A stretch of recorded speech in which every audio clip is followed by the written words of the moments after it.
तो भाई रोहित शेट्टी के कोप यूनिवर्स के सिंघम अगेन मूवी का ट्रेलर आ चुका है एंड 8 से 9 बार इस ट्रेलर को देखने के बाद मैं ये बात बोल सकता हूँ कि हाँ ये ट्रेलर मुझे पसंद आया। एंड जिस तरीके की रोहित शेट्टी मूवी बनाते हैं, जिस तरीके का वो अप्रोच मूवी के साथ लेते हैं, वो इस ट्रेलर में हमें देखने को मिलता है। एंड कमोन यार, अपने कोप यूनिवर्स की मूवी है वो भी सिंघम को लेकर, तो कुछ धूम धड़ाका एक्शन हमें इस मूवी में देखने को मिलेगा। एंड ये ट्रेलर उस बात को जस्टिफिकेशन भी देता है।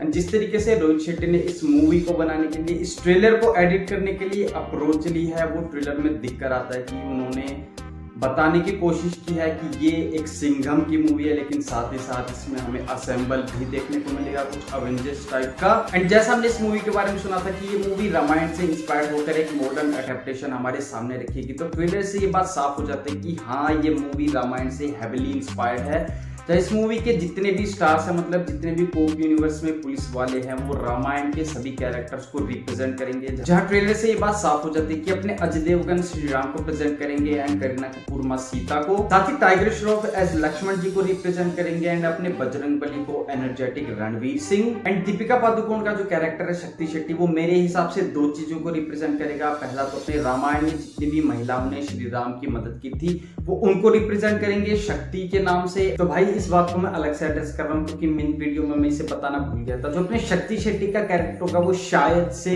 सुग्रीव को भी रिप्रेजेंट कर सकता है, क्योंकि ट्रेलर से हम ये बात जानते हैं कि वो सिंघम की काफी बड़ी फैन है और एक भक्ति टाइप की फीलिंग हमें उनके कैरेक्टर से देखने को मिलती है। और जैसा उनका नाम है शक्ति शेट्टी, तो हाई चांसेस ये है, हाई पॉसिबिलिटीज ये बनती है कि वो साउथ से बिलोंग करे और सिंघम की मदद करने के लिए वो अपनी पुलिस फोर्स उनके साथ लगाए और उनके साथ मिशन पे कोलैब करके उनके साथ भी जाए।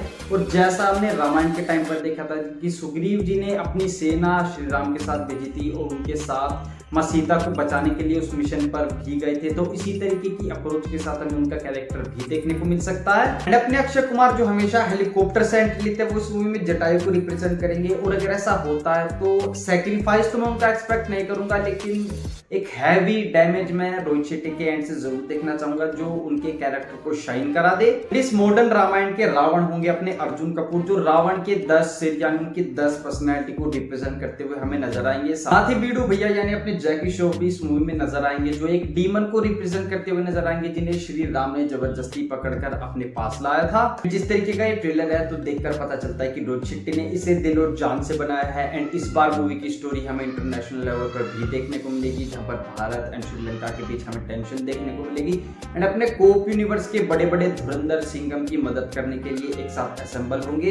एंड कुछ ऐसा ही हमें रामायण के टाइम पर देखने को मिलता है, जहां पर श्री राम की मदद करने के लिए अलग अलग स्टेट से शूरवीर महायोद्धा एक साथ असेंबल होते हैं। तो कुछ उसी तरीके की अप्रोच को लेकर रोहित शेट्टी ने इस मूवी को रचा गढ़ा है, जहां पर अलग अलग स्टेट के बड़े बड़े शूरवीर योद्धा यानी पुलिस वाले अजय देवगन सर की मदद करने के लिए यानी सिंघम की मदद करने के लिए असेंबल होंगे। एंड अवनी को बचाने के लिए रावण से वो एक मिशन पर जाएंगे। कुछ इस तरीके की कहानी हमें देखने को मिलेगी। हाँ, अभी के तौर पर हम ये मानकर चल सकते हैं कि शायद ये मूवी एक पार्ट में खत्म ना हो, शायद रोहित शेट्टी इसे ट्रिलॉजी तक लेकर जाए या फिर दूसरे पार्ट में इसे आगे कंटिन्यू करें।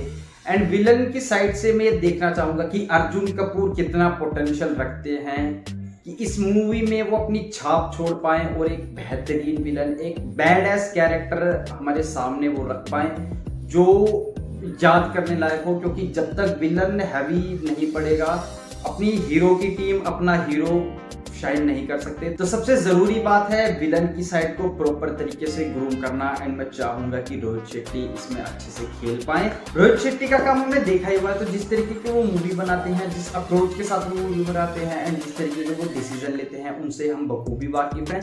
तो हम जानते हैं कि हम सिंघम में हम क्या देखने वाले हैं। तो मैं इस मूवी से कुछ एक्स्ट्रा ऑर्डिनरी तो एक्सपेक्ट नहीं करूंगा, लेकिन एक ओवर दी टॉप एक्शन हमें इस मूवी में जरूर से देखने को मिलेगा। एंड ये जो भी हमें देखने को मिले, मैं चाहूंगा कि रोहित शेट्टी सर इस मामले में अच्छे से खेल जाएं और इसका एग्जीक्यूशन इतना बेहतरीन हो कि वो एकदम दिमाग में क्लिक हो जाए। बाकी अजय देवगन सर का ऑरा तो हम सभी जानते हैं, बंदा जब कैरेक्टर को प्ले करता है, स्पेशली सिंघम को, एक अलग तरीके की छाप छोड़कर जाता है, अलग से शाइन करवाता है। एंड क्रिंज से क्रिंज सीन को भी वो इतना बेहतरीन तरीके से प्ले करते हैं कि वो सीन आपके सामने से कब निकल जाएगा आपको पता भी नहीं चलेगा। एंड यही वो चीज़ है जो इस पूरी मूवी को एक डोर की तरह बांधे रखेगी, और अगर कहीं भी कुछ गड़बड़ होती है तो बंदा संभाल लेगा।